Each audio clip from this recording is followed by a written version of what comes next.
In 1794, a French aristocrat named Condorcet is hiding in a tiny attic room on the outskirts of Paris. The guillotine is looking for him. He has no friends nearby. He cannot let anyone visit because a visitor would reveal his hiding place and that would be the end of him. And in that room, surrounded by nothing except his own thoughts, he sits down and writes the most optimistic book ever to put paper by a human hand. A book about the limitless promise of human progress. Then he finishes the manuscript, hands it to his landlady, slips out in the middle of the night to a distant village inn, lies down on a bed, and wakes up surrounded by police. He reaches into his pocket, pulls out a vial of poison he had been carrying for exactly this moment, drinks every drop, dies in the arms of his captors. Will Durant tells a story, then he says, quote, "I have never ceased to marvel that a man so placed should, instead of writing an epic of despondency and gloom, have written a paean to progress." And that is what this entire book is. A paean to progress by one of the most extraordinary minds of the 20th century. And today, you and I are going to walk through it together. The book is The Greatest Minds and Ideas of All Time by Will Durant, compiled and edited by John, a series of Durant's essays and lectures, some published in magazines, some delivered to standing room only audiences.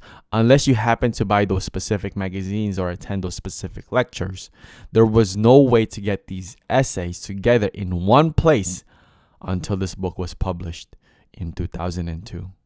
I read the entire thing in one long evening.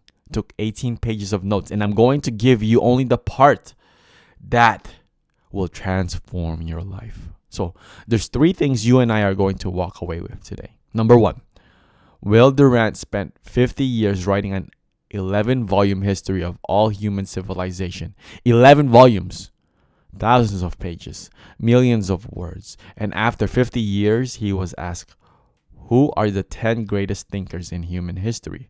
What are the 100 best books every educated person should read? What are the 10 peaks of human progress? His answers are in this book, and his answers will surprise you because they are not the answers the academy gives you.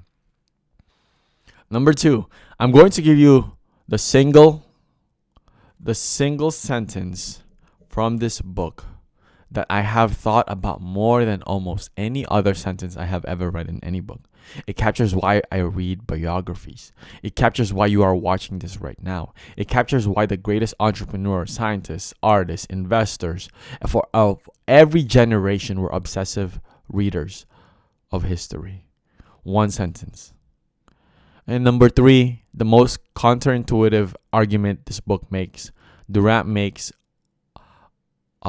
argues that the real history of any civilization is not in its politics, not in its battles, not in its economics, not in its prices and wages. He says all of that is a frame and the bones. What you and I should be studying, what actually moves civilization forward, is something else entirely. And once you hear this argument, you cannot look at history the same way again. And the core idea of this entire book, the one belief that Durant returns to every single page, I am saving that for the synthesis, so stay with me. There is one sentence in this book I want hammered into your brain before we go any further. It is Durant's own sentence about why studying the lives of great people matters, why reading their book or their books matters, why what you and I do together matters. We cannot live long in that celestial realm of all geniuses without becoming a little finer than we are. Pause on that. The premise is extraordinary, that there is that exists a place. Durant calls it a country of the mind, where the greatest thinkers, artists, poets in human history still live. Not physically, but in their work, in their words, in what they left behind. And every time you enter that country, every time you read Plato, Dante, Shakespeare, Darwin, Charlie, Warren, Elon, Ford, Rockefeller, Carnegie, you come back from the trip a slightly better version of yourself. Not dramatically, not overnight, slightly, incrementally, one visit at a time. This is what Charlie Munger was describing when he talked about building a lattice of mental models by studying the greatest thinkers across history. It is what Elon Musk was describing when he checked out rocket engineering books from the Palo Alto Public Library at 30 years old. It is what Warren Buffett was describing when he said he has read every 1,000 business biographies and each one left a deposit in his brain. It is what every great founder I have ever studied was doing when they devoured entire library shelves at an age when their peers were doing something else. The country of the mind is real, and Durant spent the last year of their life trying to make sure you knew how to get there. And I'm going to come back to this sentence, so hold it. The book opens with an essay Durant called A Shameless Worship of Heroes. And the title is deliberately provocative because in Durant's time, and even more in our time, it is deeply unfashionable to call anyone great. We live in an age that levels everything and reverences nothing. We delight in exposing how the famous are flawed. We write books about the feet of clay of legends. We celebrate the takedown. Durant will not participate, he writes, and this is the most important paragraph in chapter 1. I see history not as a dreary scene of politics and carnage, but as a struggle of man-thought genius with the obdurate inertia of matter and the baffling mystery of mind. The real history of a man is not in prices and wages, nor in elections and battles. It is the lasting contributions made by geniuses to the sum of human civilization and culture. I'm going to say that again twice. It is the lasting contributions made by geniuses to the sum of human civilization and culture. Prices and wages, elections and battles. Durant is saying that the entire apparatus of conventional history, the thing that you learn in school, the thing most history books are actually about, is not where the real action is. The real action is in the thinkers, the poets, investors, scientists, inventors also, entrepreneurs, the people who actually move the needle. The history of France, he says with deliberate provocation, is not the history of the French people. It is the record of her exceptional men and women, the additions they made to the technology and wisdom and artistry and decency of humanity. Now, why does this matter for you and me? Because if Durant is right, the real history of civilization is made by exceptional people, not by economic forces or demographic trends. Then what you and I do with our lives is enormously more important than conventional wisdom suggests. The great man theory of history is deeply out of fashion. Durant does not care.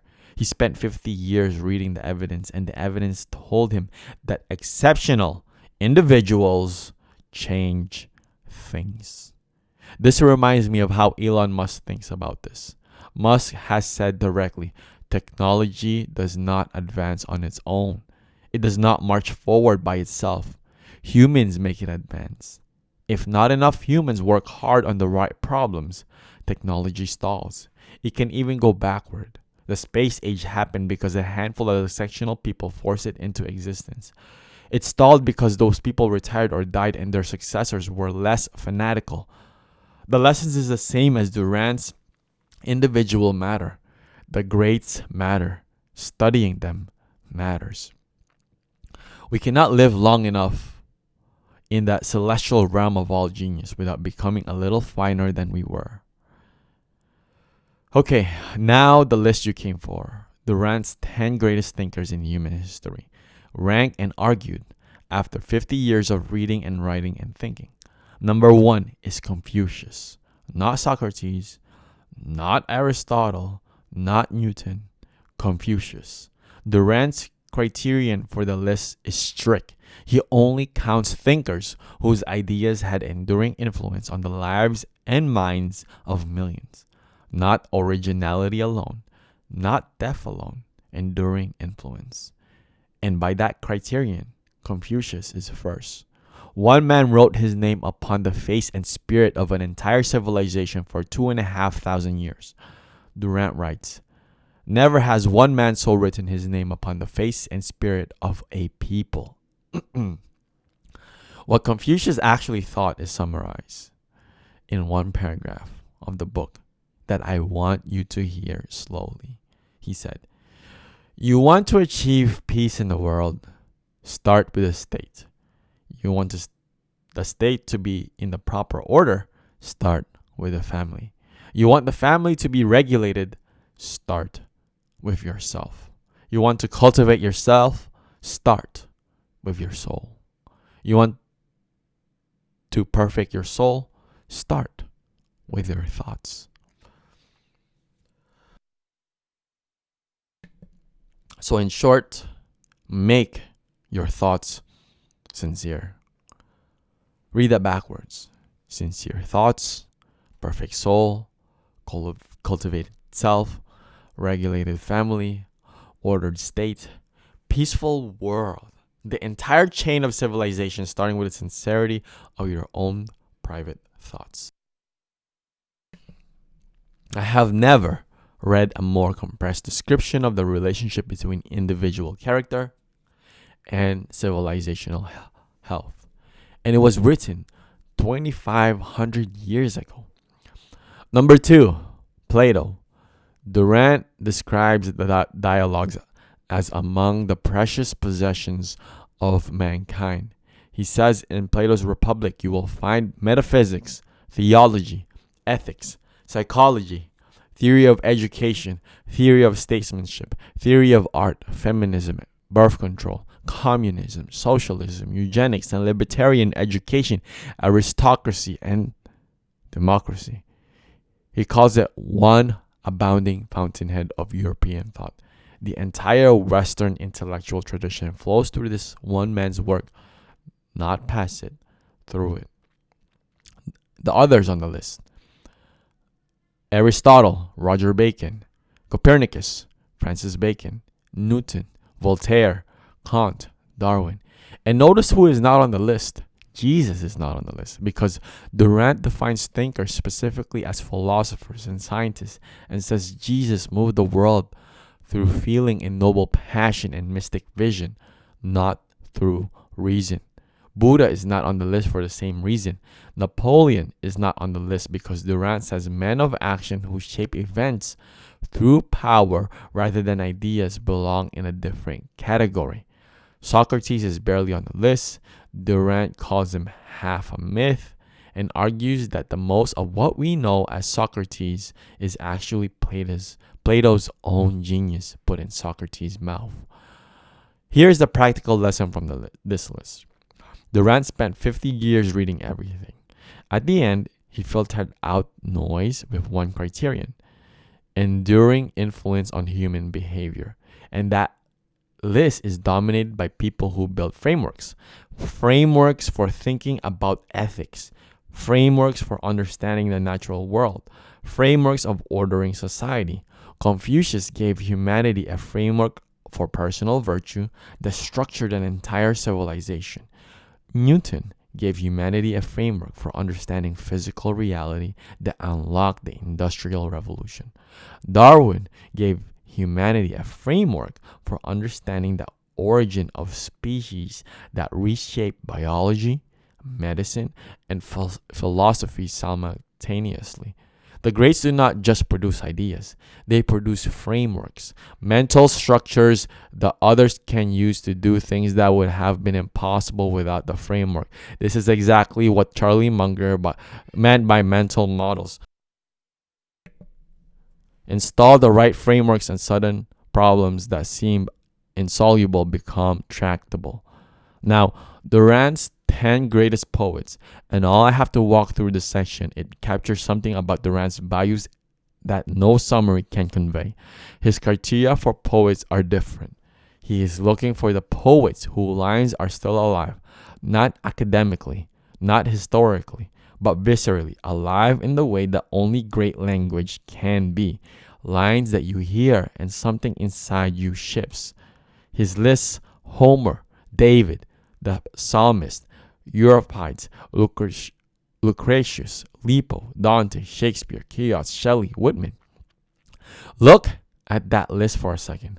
Homer is at the top, the blind man who may or may not have actually existed, who composed Iliad and the Odyssey from oral tradition, and whose works have been read and reread for 3,000 years. David, the psalmist, the author of Psalm 23, which Durant reprints in full in the essay. The Lord is my shepherd, I shall not want.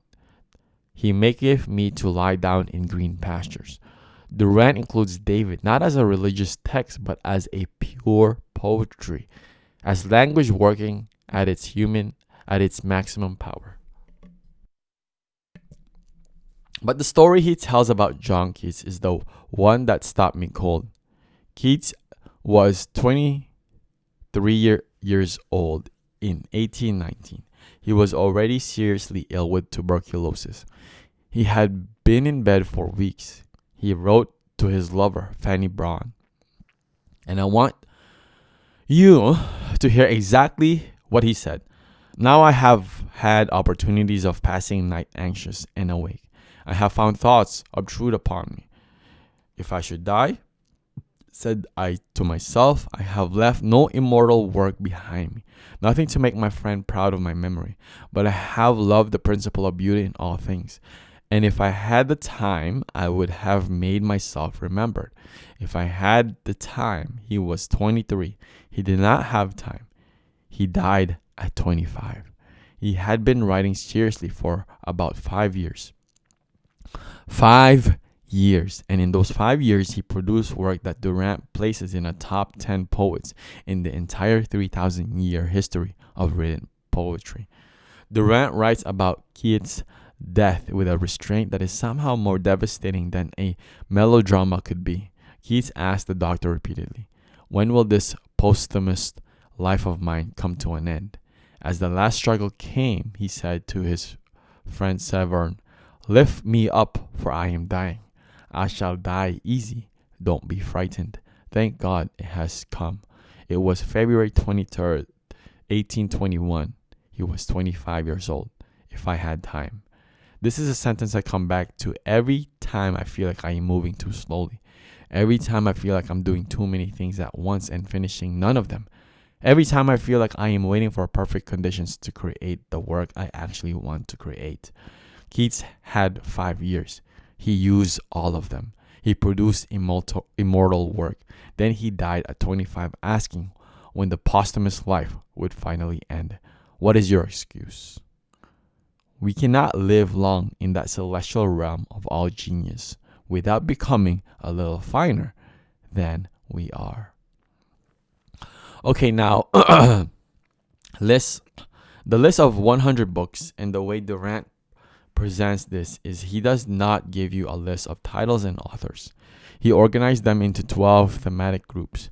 Each group is a civilization, an era, a question, and the meta lesson is more important than the specific titles. He estimates, and he has clearly done the math, that reading all 100 books would take 4 years at 7 hours per week. 4 years.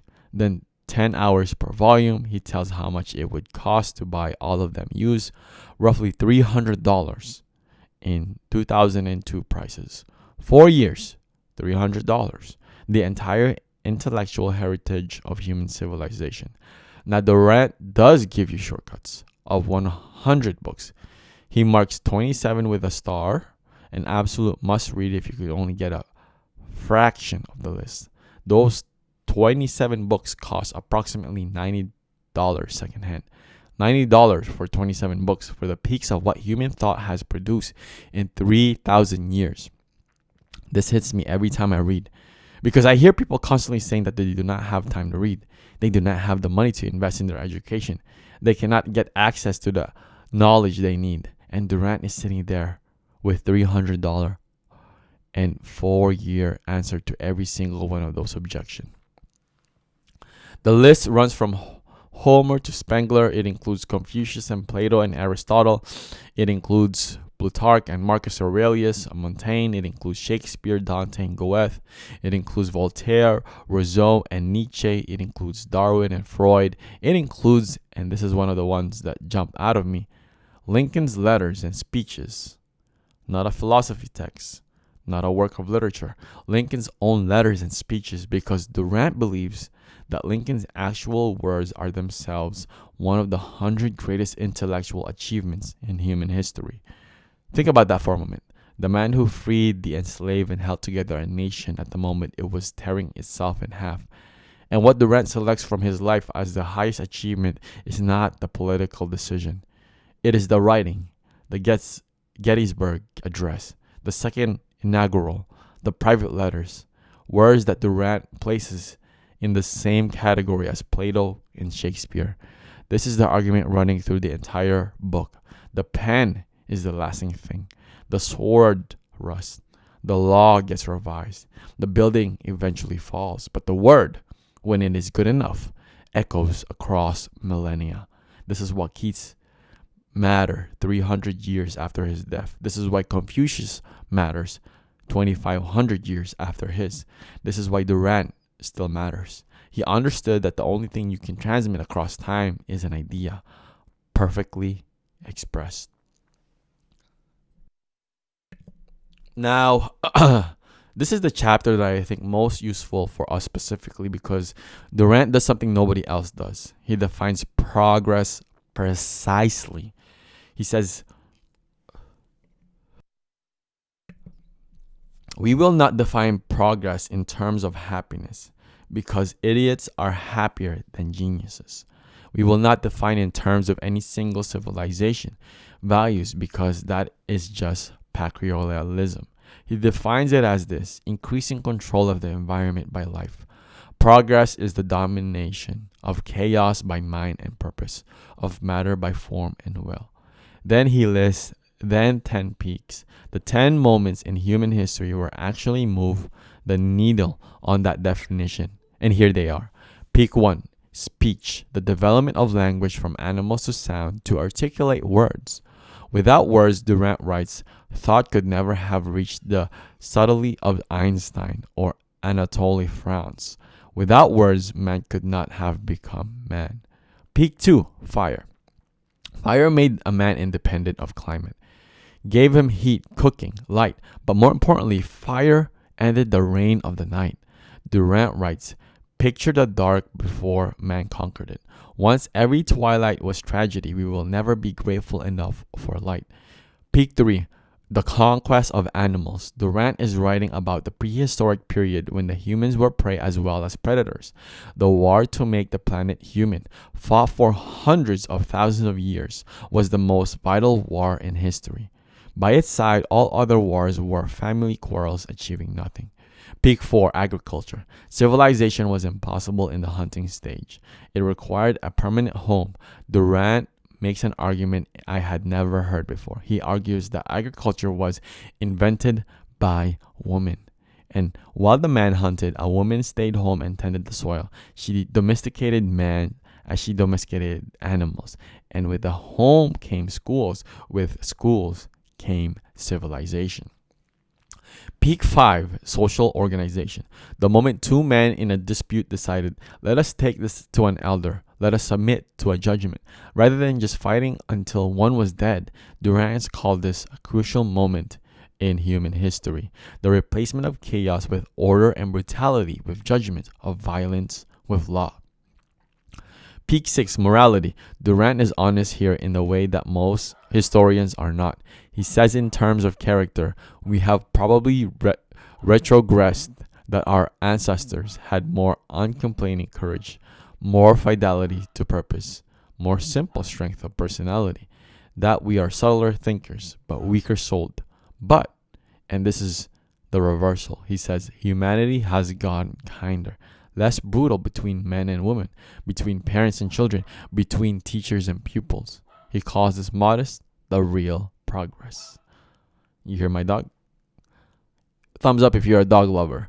All right, peak 7, tools. I guess the romantics who wants to go back to nature.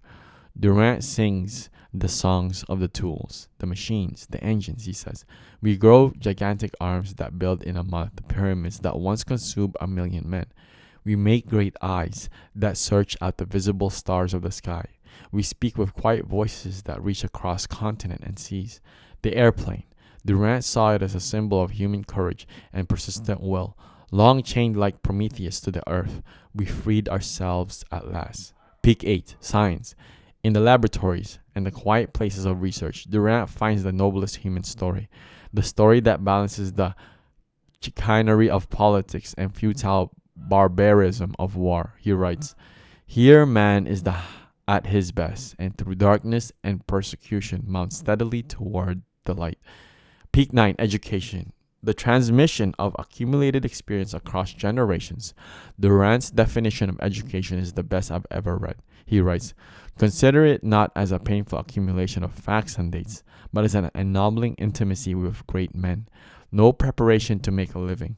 Development of every potential capacity for the comprehension, control, and appreciation of one's world. Peak 10, writing and print. The invention that made everything else permanent. Durant writes, writing gave a new permanence to the achievements of the mind. It preserved for thousands of years through millennium poverty and superstition the wisdom found by philosophy and the beauty of carved in drama and poetry. It bound the generations together with a common heritage. It created a country of the mind in which, because of writing, genius need to die. Read that phrase again. Because of writing, genius need not die. This is the entire premise of what you and I do together. Plato has been dead for 2,300 years. You can still sit in a classroom tomorrow morning by opening in the dialogues. Newton has been dead for 300 years. You can still learn to think and like him by reading the Principia.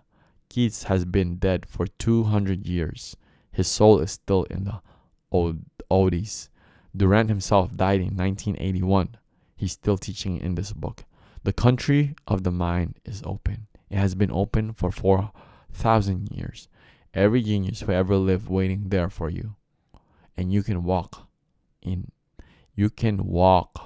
any time you want. All right.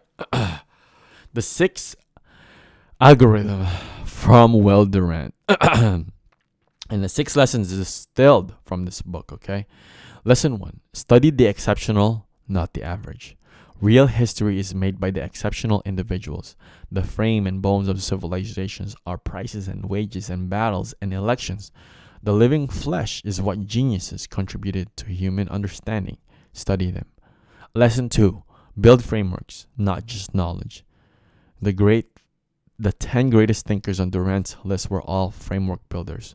Confucius built a framework for personal virtue. Newton built a framework for physical reality. Darwin built a framework for biological history. Frameworks are what make you capable of solving problems you have never encountered before. Facts alone just make you a very expensive encyclopedia. Lesson 3. Define progress precisely before chasing it. Durant defines progress as increasing control of the environment by life. Every chapter of the book tests achievements against that definition. Without a precise definition, you cannot measure. Without measurement, you cannot improve. Use 100-book list as a minimum, not a maximum. 4 years, 7 hours per week. And this is the lesson 4. The entire intellectual inheritance of 3,000 years of human civilization. Do the math. Start tonight. Lesson 5. Write. Writing is why genius does not die. If you have ideas, write them. If you build something, document it. If you figure something out, put it in words that can survive. You, The country of the mind is built from written words and nothing else. Lesson 6. Adopt a shameless worship of heroes. In an age that levels everything and reverence nothing, be the person who unashamedly studies greatness, seeks it out, measures themselves against it, and tries to close the gap. The democratic impulse to cut everyone down to the same size is comfortable. It also a lie. Some people are extraordinary. Study them without apology. That is the sixth algorithm. 6 lessons, 1 book, 1 man who spent 50 years earning them. Now, I have to come back to the Condorcet, the man who opened this episode, because Durant ends the Peak of Progress chapter with him. And what Durant says about Condorcet is the key to understanding the whole book. Remember, Condorcet is in an attic. The guillotine is looking for him. His revolution has turned into a terror. Every person around him is dying or fleeing. He sacrifices aristocratic privilege for a revolution that is now trying to murder him. He is utterly, objectively, catastrophically losing. And he writes a book about how wonderful human progress is. Durant marvels at this. Then he explains why he thinks Condorcet was able to do it. It is because Condorcet was not looking at his own life. He was looking at the whole sweep of human history. When you look at the sweep, when you look at the distance humanity has traveled from the cave to the printing press to the steam engine to the telescope, even the worst moments of any individual life, look at a short dark stretch on a long bright road. And then Condorcet finishes the book, hands it to his landlady, walks out the night, and is dead by morning. But the book survived. The book still read. And right now, I am reading Durant, reading Condorcet, 2 dead men teaching how to think about progress via words have been transmitted across more than 2 centuries. The country of the mind. We cannot live long enough that celestial realm of all genius without becoming a little finer than we were. And 3 lines that I wrote in my notebook after reading this book. Line 1. This is the book that I wish existed at the beginning of every founder's journey, because what Durant is doing in 125 pages is something that most people spend their entire adults were never doing. He's forcing you to zoom out, all the way out, past the quarterly earnings, past the product roadmap, past the industry cycle, past the political news cycle, one of the 4,000-year sweep of human civilization. From that altitude, the question you and I should be asking looks completely different. It stops being, how do I make my company successful? It becomes, what is lasting contribution I want to make to the sum human of understanding. Line 2. Durant's definition of education and ennobling intimacy with great men is the most accurate description I've ever read, and why this podcast exists. Not to summarize books, not to give people's business advice, but to create intimacy between you and the people who figure out how to build extraordinary things across every century, every industry. The intimacy makes you slightly better, slightly finer, not overnight. One visit to the country of the mind at a time. Line 3. Condorcet's attic is the image that I'm going to keep. The man facing the worst possible external conditions, producing the most optimistic possible work, because he was zoomed out far enough to know what his death would be short, and a long, brighter story. That is the mental posture of every great founder that I have ever studied. Carnegie running his first steel mills in Pittsburgh, while every bank in America